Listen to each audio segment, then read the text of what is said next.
Москвада кыргызстандык жаран өзүнүн аялына бычак менен кол салды. Бул окуя 22 июлда Москванын түштүк батышындагы соода борборунун жанында болгон. Күйөөсү менен аялы урушуп кетип, аны бычак менен 1-2 жолу сайып, андан соң өтүп бара жаткандардан коркуп качып кеткен.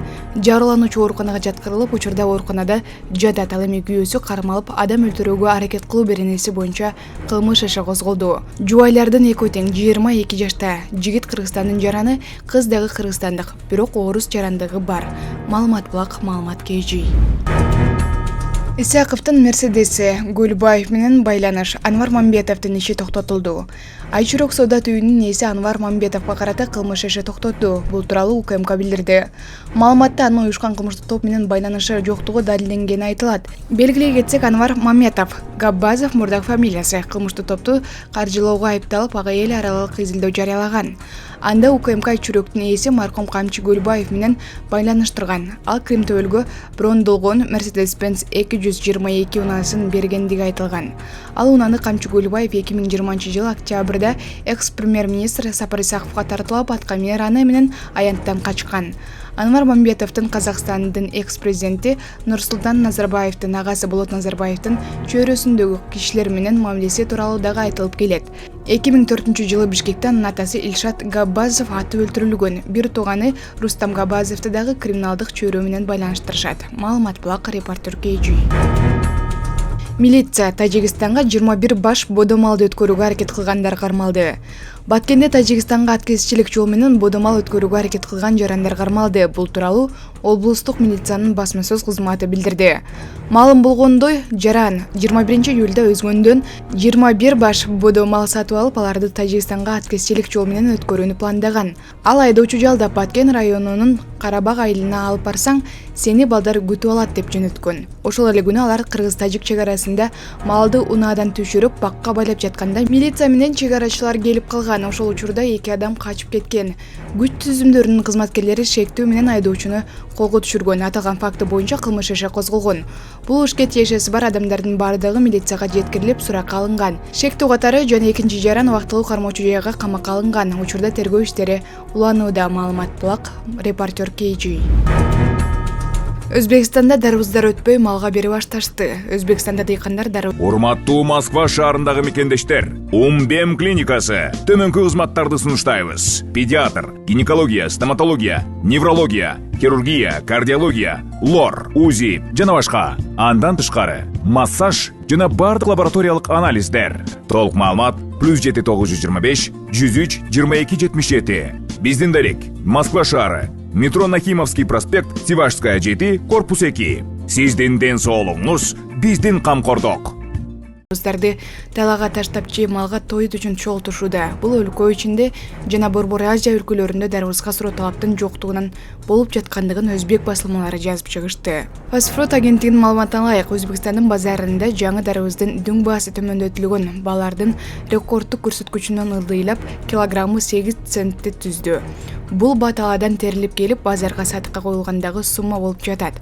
Төмөн бада дарбызды сатуу же жөн эле пайдасыз болуп калат. Кылган эмгек акталбайт, дешет адистер.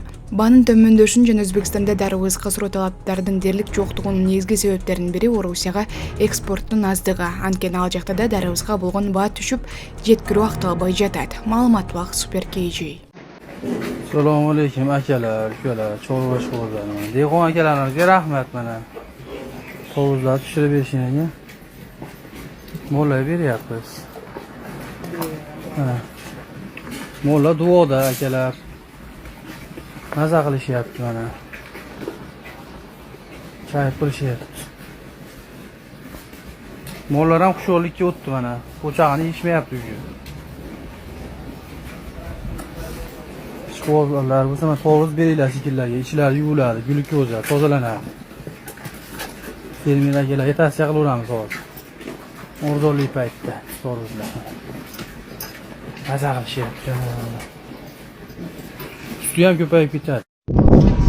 Sening qancha tavayotganing, qancha aylik olayotganing bari odamga qiziq. Qanday yenglik etayotganing, qancha tez tegayotganing hech kimga qiziq emas-da.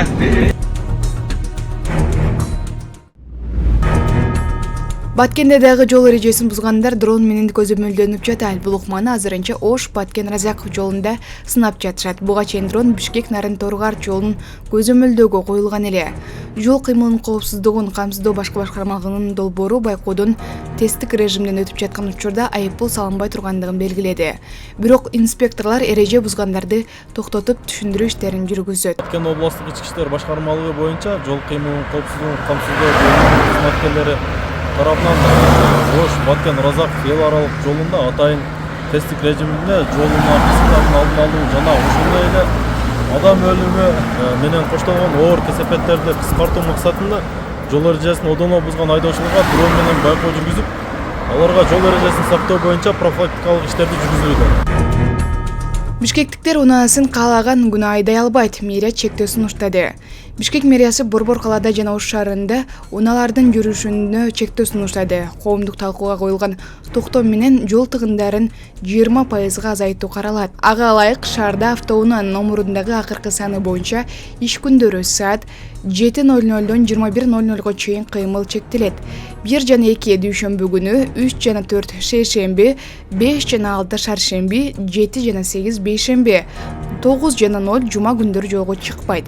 Мыйзамга баш ийбегендерге 1000ден 5000 сомго айып салынат. Мэриянын маалыматында айдоочулардын 52%дан ашыгы автоунаада жалгыз жүрөт, 33% бир жүргүнчү менен, ал эми 3,2%ын 3 же андан көп жүргүнчү колдонот.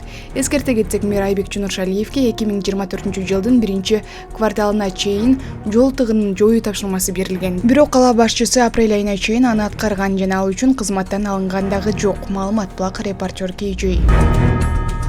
Ош шаарында жыл аягына чейин митинг өткөрүүгө тыюу салынды. Ошто шаардын борборунда митинг өткөрүүгө тыюу салынды. Бул тууралуу укук коргоочу Гүлгагы Масалиева социалдык тармактарга билдирди. Ош шаардык соту бул маалыматты редакцияга тастыктады. Маалым болгондой, соттун чечими менен 27 июндан 31 декабрга чейин мэриянын жанында жана борбордук аянтта митингтерди, ар кандай массалык акцияларды өткөрүүгө тыюу салынды. Массалык чогулуштарды Ататүрк атындагы паркта гана өткөрүүгө болот. Белгилей кетсек, ушундай эле чектөө Бишкекте дагы бар. Маалымат Булак, Кактус Медиа.